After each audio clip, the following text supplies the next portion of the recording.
Hello friends, in this video I will show you how to invert data in Microsoft Excel. So there is one trick you can use to invert the data in Excel. We will create a temporary column by invert. So type here invert and enter the number 1 to n. Press and hold control and n is your beginning number. Now highlight this both one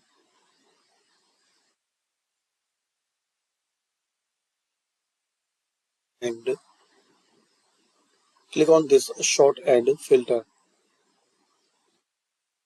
Select custom sort and make sure you select here my data has headers. Now sort by, so select invert